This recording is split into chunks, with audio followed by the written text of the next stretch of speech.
Quello che è successo è di una gravità indescrivibile, quello che è successo non si deve ripetere mai più.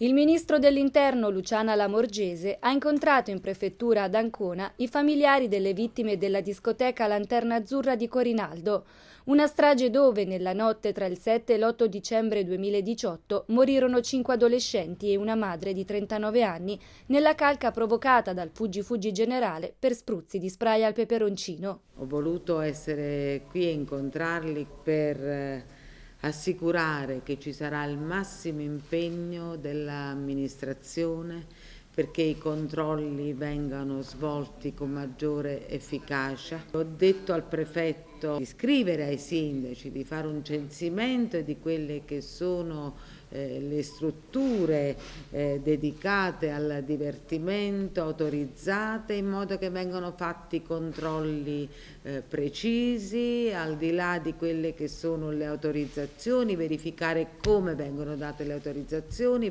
Si chiede giustizia ovviamente, perché tanto comunque questo è ormai, purtroppo non torneranno più, però almeno avere giustizia, capire di chi sono le responsabilità e su questo il Ministro si augura insomma che vengano fuori i responsabili e che si arrivi proprio alla verità. Tra le richieste avanzate al ministro Lamorgese durante l'incontro, anche quella di rendere nazionale l'evento dell'8 dicembre organizzato a Senigallia per promuovere il divertimento in sicurezza in tutta Italia.